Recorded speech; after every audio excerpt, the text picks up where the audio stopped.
So recording. Good day, everyone. Of course, the main purpose of creating this video is to orient everyone regarding the things that we need to know from normal to new normal. We all know that we're not anymore on a traditional way on giving lectures and listening to your teacher on from the four corners of the classroom, but instead we're going to use the virtual classroom. And before we start our semester, I would like to explain the different things that we need to know in terms of online classes. Okay, so maybe some of the teachers have their own strategies, have their own different platforms on giving their own lectures on how they meet their own students virtually with the use of Google Meet, Zoom, or whatever online platform is that. But for this orientation, it will be based on my own experience. Okay. Obviously, I tried different online strategies. I used different online platforms during the last summer, last April and then May. And then we started online classes as well, March during nung nag-lockdown tayo. Okay. So based on my own experience, I have some mistakes committed before. Okay. I have some good practices that I adapted today. So based from that experience, the things that I'll be explaining for today are the things that I think is the most efficient and effective in delivering my lessons, as well as on interacting with my students. Okay. So first of all, I would like to introduce myself. Okay. My name is yan nga, Nicanor J. Basen Jr. And of course, I am a teacher from the School of Teacher Education and Liberal Arts. Okay. I've been teaching different minor subjects, like for example, the life and works of Rizal. I am also teaching readings in Philippine history, Philippine popular culture as well. Ano pa ba? Gender and society, contemporary world. Okay? But anyway, of course, once you're watching this video, obviously you're my student and I am your teacher. But so let's move on the orientation that we need to know. Okay. First thing that we need to do is we need to create our Google account. Okay. Maybe some of you do not have your own account in Google. Some of you have your own emails, but your email is registered in Yahoo. And obviously, you cannot use the email of Yahoo when trying to enter in Google. Okay? Kasi the platform that we're going to use here is the Google Classroom. Okay? It is a virtual classroom wherein as your teacher and as your student, you could post or you could share anything for to everyone who are members of the classroom itself. So parang classroom din siya. It is only a meeting virtually or sa computer or online. So first thing that you need to do is you need to create your own Google account or Google email. And from that, once you have created your own Google email, you try to go on the Google Classroom na. Okay, so paano ba yan? So I'll be sharing my screen so that everyone would know how to create your own Google Classroom. Okay, so ito na. So sir, paano ba pag-create ng Google Class? Very simple. Once you have created your email in Google or Gmail, may Gmail ka na, search mo lang dyan, Google Classroom. Okay, so once the Google Classroom or the open browser here, just click mo lang yan, Google Classroom. And then if you do not have an account here in the Google Class, click mo lang yung, okay, basta may lalabas naman dyan, to sign in to register. Okay, you need to sign in or sign up with the use of your own email account. Okay, so ganun lang siya kadali. But anyway, once you have created your own Google Class account, iba yun ha, iba yung Gmail account, that is your email, and iba rin yung Google Class account. So, meaning you have two accounts, one for the email, or it's called as the Gmail, and then one account for the Google Class. Okay. So if you have already created your own account in your Google Class, gantong magpapakita. Okay. These are the things that you could see on your own Google Classroom account. So first thing that you need to do, you need to know about the code to be given by your teacher. Anyway, for me, I'll be creating as well a group chat or a Facebook group chat for all of the sections, for all of my students, so that everyone will be updated on the things that I would like to share. Okay, so parang gagamit ako ng dalawang online platforms. So please take note. I'll be using group chat, Facebook group chat, together with the use of Google Classroom. So I'll be posting the code on our group chat at yun ang gagamitin mo in order for you to join my class or to join the section and then the subject as well. Okay? So like for example, okay, you have already your own code. Nakuha mo na kay teacher mo yung code mo. First, okay, gagawin mo next. The next thing that you need to do is, if you could see this one, this plus button, just click that one. And then if you're a teacher, of course, you're not. You're going to create a class. But if you're a student, just click join class. Okay, once you click that one, the Google class will be asking for the code. Okay, so you need to put now the code on the given code by your teacher from the group chat na binigay niya. Okay, so pag meron na yung code, just enter. Anong next? Okay, what is the next thing that you will see once you enter the code? Okay, example lang to. Okay, so ganito ang lalabas. Okay, it's like a Facebook type wherein there is a timeline, but it's not called as a timeline here in the Google Classroom.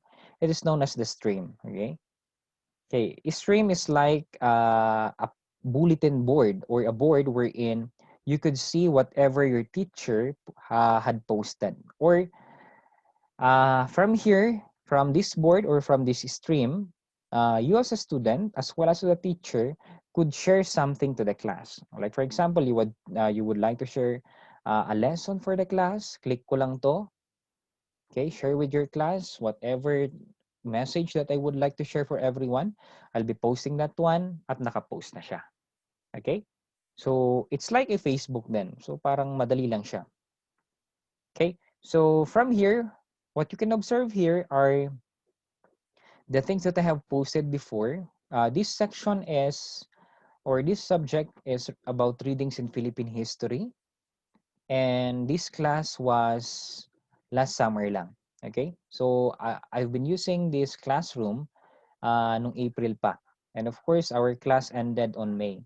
So, what are the things that I have shared to my students before last summer? Okay.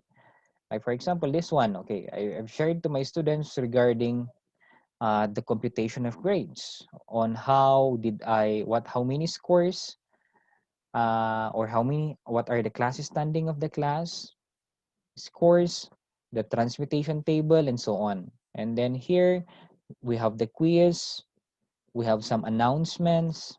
Okay, so obviously when you say stream here, these are the summary of all of the things that I have shared to all of the members of my class or to all of my students. Okay, but before we move on that one, what is the first thing that we need to know once we have entered a Google Classroom?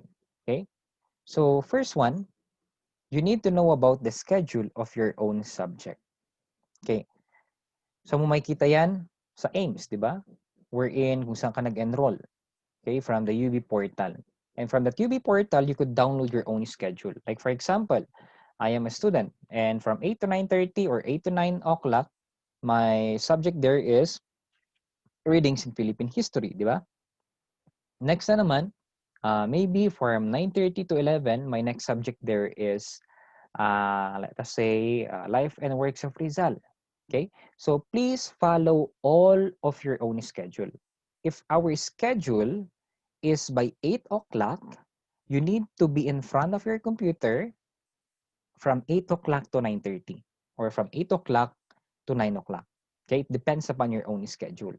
It's like hindi siya yung baka sa tingin nyo, when you say online class, okay, so online class siya, titingnan mo lang yung internet, okay? Pwede kang pumunta doon, pwede kang pumunta dito, lumabas ka, hindi siya ganun. Okay? Parang pa rin siya, klase pa rin siya, na virtual lang.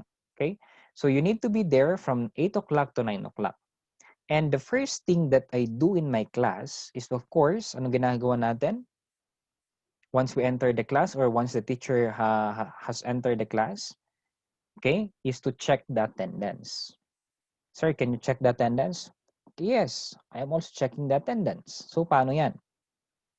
Example, okay, how do I check the attendance? Standby ka lang sa stream nyo.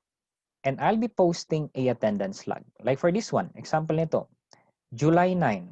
Attendance log, date, July 9, 2020. Time here is from 1 o'clock to 2:30 p.m. And instruction below is to signify your presence, write present on the comment box below. And you're not allowed to signify beyond our scheduled time. Okay? So, how are you going to signify your presence? Yan. From my own post, Facebook then, Facebook type, on the comment box below, write present. Okay?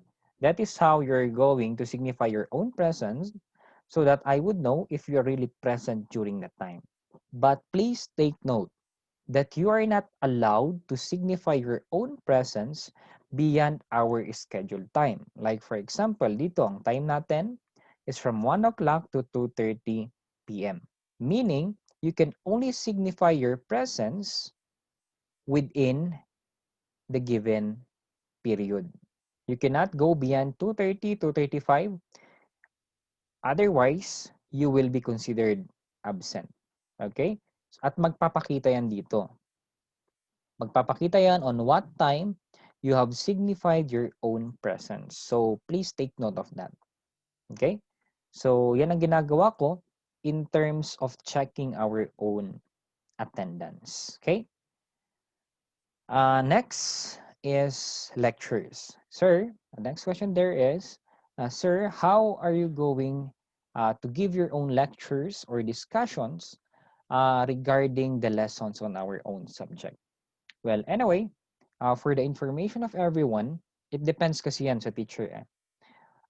Based from my own experience and based on the things that I have done on my online class last summer and then last semester, most of my lectures would be recorded. Okay? I will not be requiring everyone that we're going to meet every meeting with the use of teleconference or with the use of online platforms for teleconference.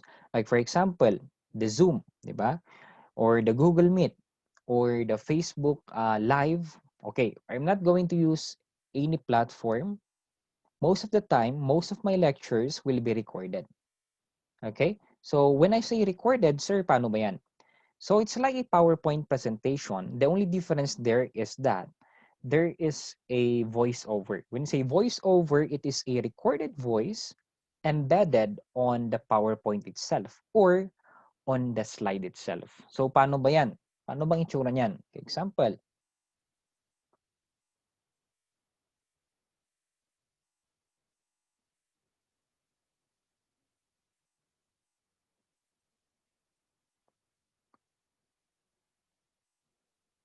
Okay, so still, the same lang, parang ganito lang.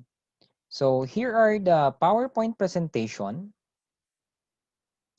Here are the PowerPoint presentation. Here are the slides. So for every slide, there is a voiceover. Yan yan, oh. Yan. May na-record na akong voice dyan regarding my own explanation, regarding my examples for all of the slides. So what you need to do here is just play the PowerPoint presentation so that you would hear my voice. So try natin ha. Like for example, this one. Play lang natin.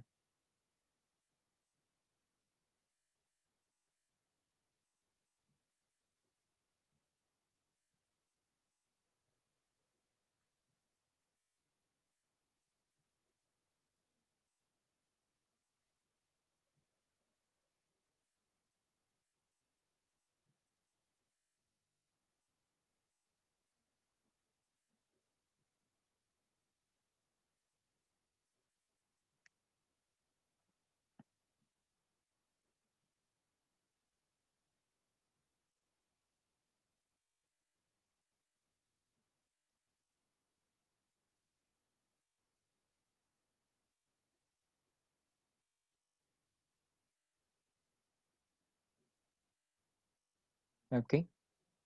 So, tama na yan, ha? Of course, ganyan ang mangyayari. Okay? So, that's how I am going to give different lectures.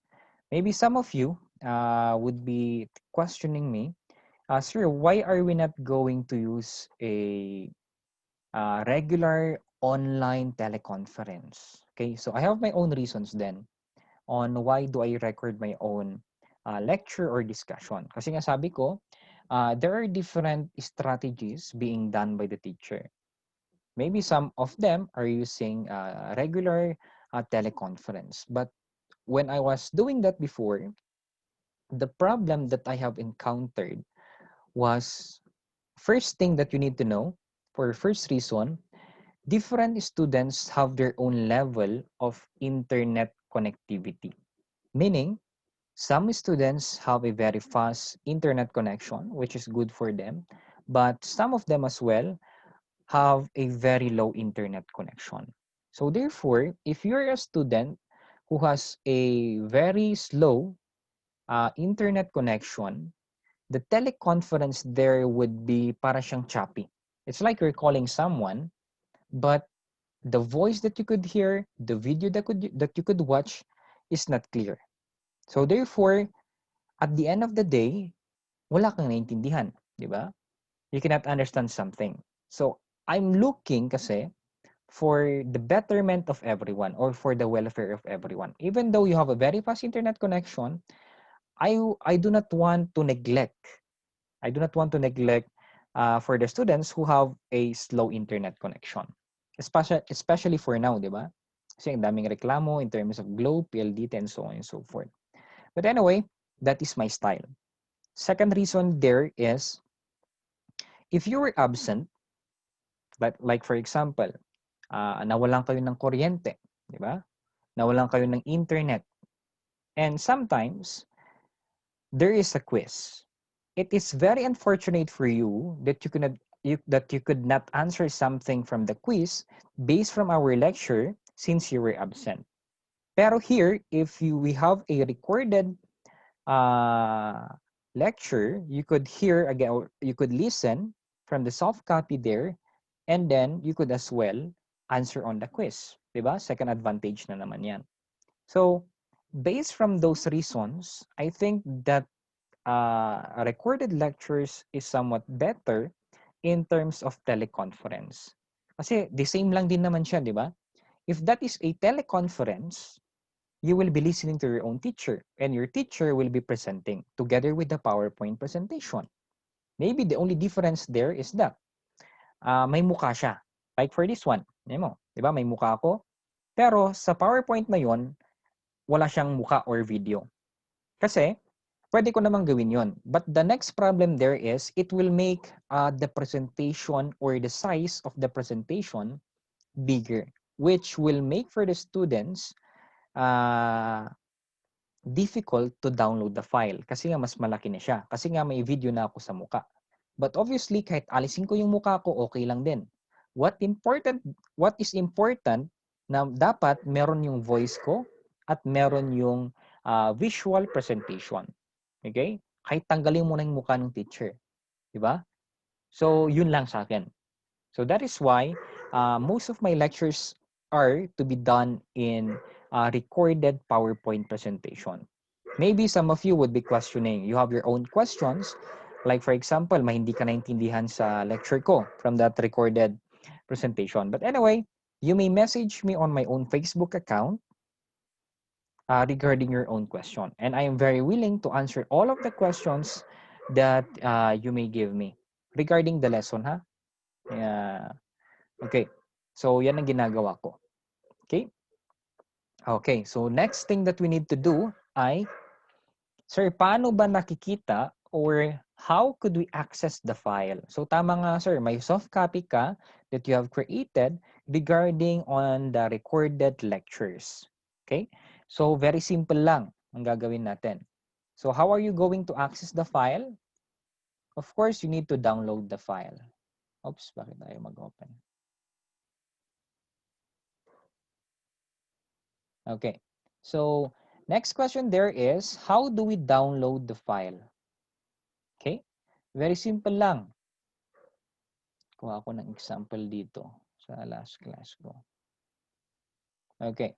So for this one, like for this one, on the stream or on the timeline, I have posted a lecture. Okay. Ito title ko naman siya, Unit 4, Lesson number 2, and it was posted on July 7. And from here, I have some different instructions. Please find time to download the attached file. I have recorded my voice in the PowerPoint presentation. Use headset or headphone when playing the PowerPoint to have better quality of the audio. Okay? So, naka-attach naman ang file for all of my posted announcements. Like for example, for this one, Unit 4, Lesson 2. So, yan, naka-attach na siya. And the next question kasi ng mga students before, sir, we cannot download the file. Okay? So, bakit nga ba hindi lang ma-download yung iba? Okay, let's get this one as an example. Okay, so first thing that you need to do is, of course, you need to click the attach file. Okay? Once you click the attach file, yan ang lalabas. Pero, wala pa dyan yung voiceover natin. You cannot play the PowerPoint presentation with the voiceover without downloading the file. So first thing that you need to do is you need to download the file for you to play the PowerPoint presentation with the voiceover. Okay? So from here, minsan naguguluhan yung mga students natin. Like for example, if you're going to observe nga naman, there is no icon that is showing us a download, di ba? Walang text, there's no text regarding the download, there's no icon regarding the download, ang meron lang ito, print.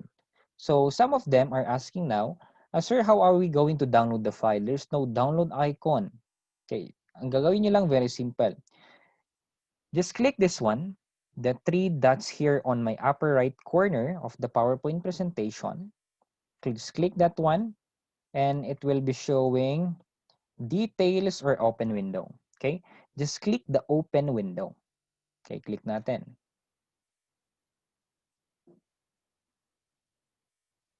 Okay, so once you click the open window, the PowerPoint presentation will be reopened. But for this time, there is now the download icon. And of course, that is now the download icon. Yang arrow down na yan. Of course, if you want to download, just click that one. Once you click that one, it will be downloaded here, and you may now open the PowerPoint presentation together with the voiceover. So yan na siya. Okay? So ganyan lang kadali ang pag-download natin ng mga lectures ko or ng mga recorded lectures natin.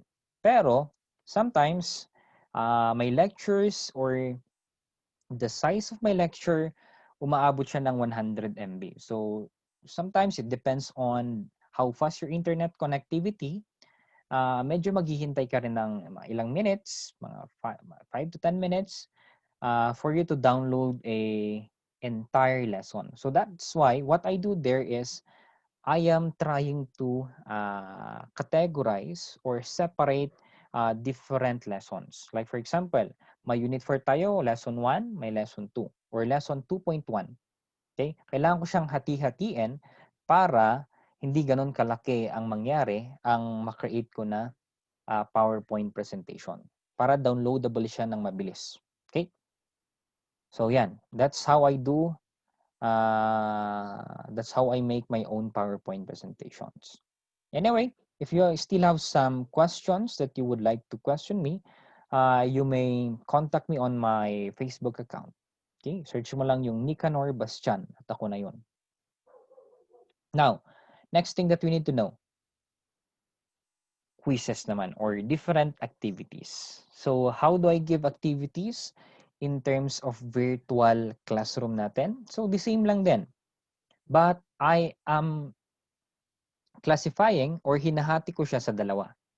Our quizzes could be a objective quiz or technical quiz or somewhat a opinionated quiz or a reaction quiz.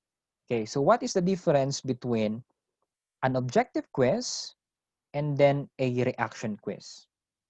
Okay? When you say objective quiz, I'll be asking things or objectively. Or most likely, kadamihan ng objective quiz natin will be multiple choice, pwedeng true or false, and so on and so forth. But when you say reactive quiz, it is more of essays naman.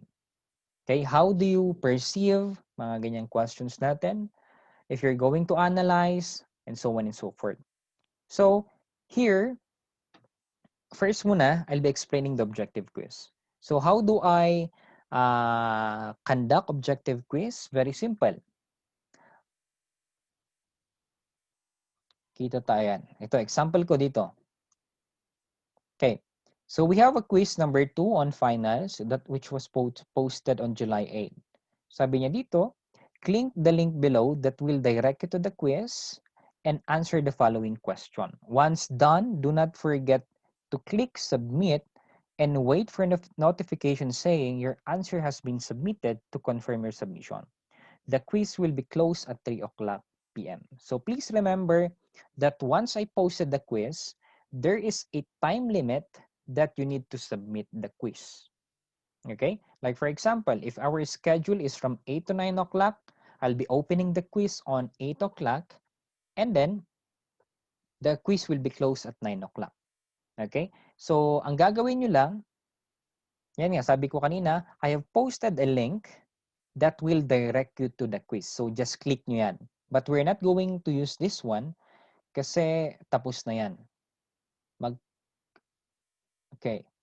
Hanap tayo ng iba. Example lang. Okay, like for this one. Okay. Okay, like for example, I am a student. My instructor has posted a quiz at ito yung URL. Okay, sabi niya, i-click ko lang daw ito for me to be directed to the quiz. So, what will I do? Just click the link. And once you click the link, it will direct you on the Google Forms. Okay? For the Google Forms, these are the things that you could see on the quiz. So, ito na ang quiz natin. Okay? So, first thing that you need to do here is, okay, you need to write your own email. Okay, gamitin ko yung email ko.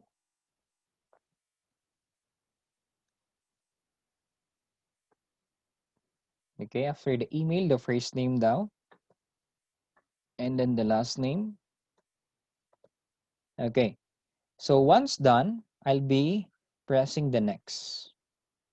Okay. Once I'm done with the information being asked by my instructor, I'll be proceeded on the quiz itself. So ito na mangyayari siya para talaga siyang quiz or exam.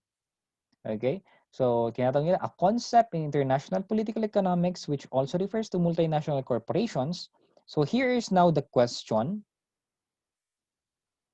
And here are the possible answers that you need to choose. Like for example, if your answer is consumerism, just click that one. You can only choose one answer at a time. So bawal lang dalawa. Okay? So pagkatapos niyan, question number 2, click mo lang yan. Click na lang yun. Just answer all of the questions by clicking to all possible answers.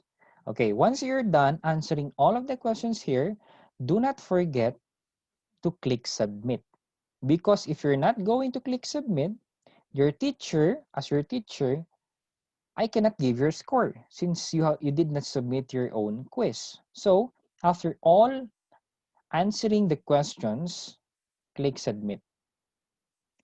Upon clicking submit, yan, there is an icon or there is a text that will be saying that your response has been recorded. Once you have received this text, meaning yan, that your quiz has been submitted. And it's up to the teacher on how he will check now the quiz that you have given him. Okay? So, ganun lang kadali ang quiz natin in terms of objective quiz. Next, how about naman for the essay part? Okay? For the essay part, we're not going to use a Google Forms. So, for the essay part, parang ganito lang siya. Yan, ito. Okay? Yan, this one. Okay. If I'm your teacher kasi, Ang gagawin ko lang dito, I will create a quiz assignment, the title of the quiz, my instructions that you need to know. Like for example, the title is lesson 1. And then for the instruction, make a reaction regarding Rizal. Okay? Example lang. Ilang points yan? Pwede kong gawing 20 points. What is the due date? Okay? Depends on me. Okay? Depende yan kung kailan yan. But anyway, so dito ako gumagawa ng quiz regarding essay. Pero it depends pa rin yan. So once I've created that one, balik tayo dun ha.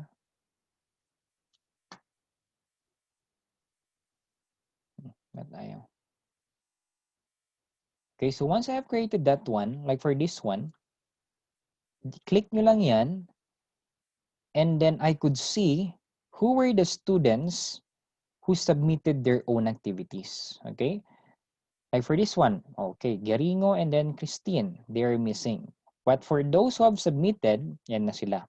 At na-scorean ko na rin yung mga quiz nila. Okay, so the instructions here, yung mga yan, train law. Okay, so here is my posted quiz. Sabi niya dito, download the attached file and answer the following questions by editing the file. When done answering and editing, click add attachment and upload your new file. And lastly, click mark as done to submit your own activity. So please try to read pa rin some of my instructions which will be posted together with the quiz. Okay? So pag mga essay part, kadamihan, okay, sa pinopost ko siya in the Google Class. But most likely for objective naman, it will be posted on the Google Forms. Okay? Please take note lang everyone, I am not the teacher ha. I am not the teacher who is only basing the quiz from the PowerPoint itself. Okay? What I do there, some of the coverage of the quiz will come from my own explanation and with my own examples, which are not included on the PowerPoint. Pero, nandun siya sa voiceover ko. So, I recommend everyone or I encourage everyone that please really try to listen on the recorded lectures na yon. Okay? Hindi sapat na babasahin mo lang yung PowerPoint presentation. Okay? Kasi nga, yung iba, ganun, di ba? Pero I'm warning you na or I'm giving you a reminder, baka sabihin nyo, sir, wala naman to sa PowerPoint. Wala, okay, it was not written on the PowerPoint, but it was included on my own explanation or example.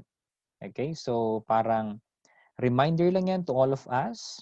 Baka sabihin natin na hindi kasali sa PowerPoint, yung pala hindi ka nakinig, di ba? Or ginawa mo lang, binasa mo lang PowerPoint presentation. Kasi nga, maybe, tinatamad kang pakinggan yung boses ko or whatsoever na reason mo yan.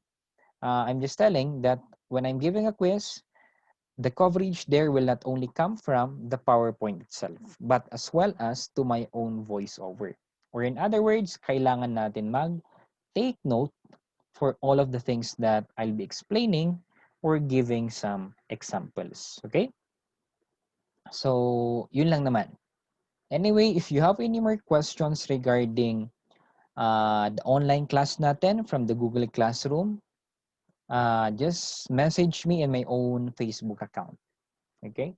So, this video is downloadable as well. I'll be posting this video for the access of everyone so that you would be aware on the things that you need to do before we start our lectures or online class natin. Okay? So I think our orientation ends here. Okay, goodbye everyone.